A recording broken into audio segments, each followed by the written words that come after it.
Hello friends, feel herbal by ખ્યાતિમાં આપનું સ્વાગત છે. હવે આપણે ઘણી વખત એવું બને છે કે તેલ બનાવવાનો ટાઈમ નથી આપણી પાસે, તો એક વસ્તુથી જ તમે કેવી રીતના હેરફોલને રોકે અને હેર તમારો ગ્રોથ ખૂબ જ સરસ કરે એના માટેનું તેલ કેવી રીતના રેડી કરશો. તો એ એટલું ઇઝી વસ્તુ છે, ખાલી તમારે 1-2 વસ્તુ જ ઘરમાં વસાવવાની રહેશે, જેનાથી તમે આસાનીથી તમારું ઓઇલ પ્રિપેર કરી શકશો. હવે આ ઓઇલ એવું છે કે તમને બને ત્યાં સુધી બધું ઘરમાં મળી રહેશે. એક વસ્તુ કદાચ તમારે લેવી પડે, જે છે રોઝમેરી એસેન્શિયલ ઓઇલ. હવે એની લીવ્સથી પણ ઓઇલ બનતું હોય છે, પણ એ હું તમને પછી ગમે ત્યારે પાછું તમારી પાસે શેર કરીશ કે કેવી રીતના ઘરે બનાવી શકો. અત્યારે આપણે સિમ્પલ અને એવી રીતના બનાવવાની, જે તમે જોબ બી કરતા હોય કે જેને ટાઈમ નથી હોતો એ પણ આ વસ્તુ યુઝ કરી શકે. હવે આ જે પ્રિપેરેશન છે એનાથી તમારા વાળનો ગ્રોથ જ થશે, હેરફોલ અટકી જશે, પણ થોડું પેશન્સ રાખવું પડશે. એટલે આપણે હવે એ બનાવવા માટે શું કરવાનું છે, તો તમારે જ્યારે પણ હેર ઓઇલિંગ કરવાનું હોય ત્યારે એક બાઉલ લેવાનું છે.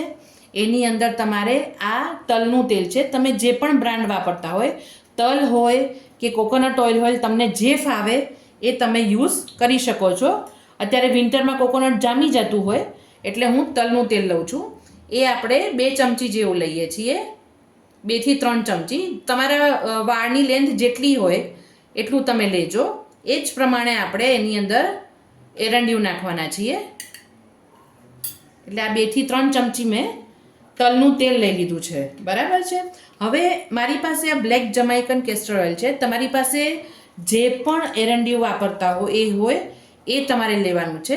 હવે એરંડિયું ક્યારે પણ એકલું યુઝ નહીં કરવાનું, એ વાળ માટે એકદમ તમારા સ્કાલ્પ માટે જાડું પડી જાય.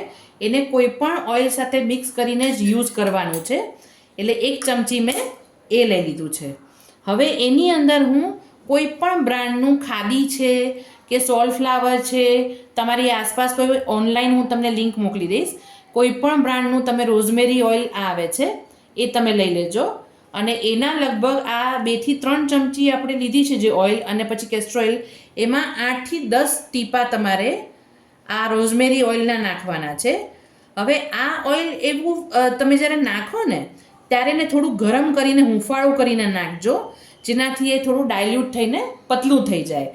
અને હવે વિન્ટર સ્ટાર્ટ થયો છે એટલે વાળને હવે આરામથી તમે મસ્ત તેલ નાખી શકશો, કોઈ વાંધો નહીં આવે. તો જ વાળ ડ્રાય નહીં થાય તમારા.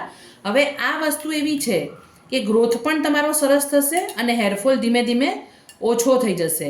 અને આ તો કોઈ પણ નાનું છોકરું પણ તમે એને બતાવો ને તો આરામથી પોતાની માટે રેડી કરી શકે એમ છે.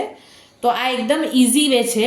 હવે આ તમે જ્યારે વાળમાં ધીમે ધીમે નાખશો, એને તમે જેને ના ફાવતું હોય આખી રાત 1 કલાક કે 2 કલાક રાખીને હેર વોશ કરી નાખે, અને જેને ફાવતું હોય એ ઓવરનાઇટ રાખી શકે છે હેર ઓઇલને.